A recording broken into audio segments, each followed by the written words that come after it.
Baiklah, Assalamualaikum warahmatullahi wabarakatuh. Perkenalkan, nama saya Hari Tanjung dari kelas 4A Prodi PAI. Video ini digunakan untuk memenuhi tugas mata kuliah evaluasi pembelajaran. Dan dosen pengampu Bapak Handriadi MPD. Baiklah, dalam mempresentasikan makalah saya ini mengenai dua hal. Yang pertama itu mengenai pengertian tes dan syarat-syarat dari tes. Pertama itu yaitu mengenai pengertian dari tes. Tes sendiri berasal dari bahasa Prancis yaitu testum yang artinya piring atau menyisihkan sesuatu, memisahkan sesuatu yang baik. Itu secara istilah, tes adalah suatu prosedur dalam mengukur sesuatu agar tercapainya tujuan dari pengukur tersebut.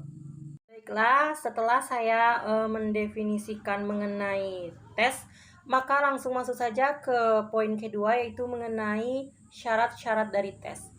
Yang pertama itu apabila tes yang baik itu harus memiliki syarat, yaitu valid atau memiliki validitas. Artinya tes tersebut harus valid atau dapat digunakan secara baik dan dapat dipercaya. Yang kedua itu mengenai reliabilitas. Reliabilitas ini dari tes tersebut, maka tes itu harus dapat dipertanggungjawabkan. Karena jika tidak, maka tes itu akan diragukan dan kurang memuaskan. Yang ketiga yaitu objektivitas. Dalam menilai sebuah tes, kita itu harus objektif, tidak kehendak pribadi. Jadi tes itu sesuai, nilai yang diberikan itu sesuai dengan tes yang dilakukan.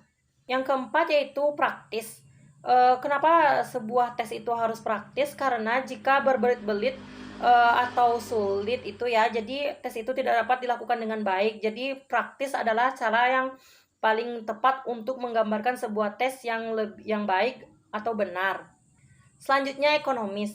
Ya tentu saja tes yang lebih baik itu yaitu yang ekonomis, yang tidak memerlukan biaya yang mahal. Jadi dengan biaya terjangkau siapapun bisa melaksanakan tes. Baik itu seorang guru maupun tenaga pendidikan juga harus bisa mempersiapkan tes dengan biaya ekonomis, karena jika terlalu mahal maka itu akan salah satu penghambat dari ketidakbagusannya atau validitasnya dari sebuah tes tersebut.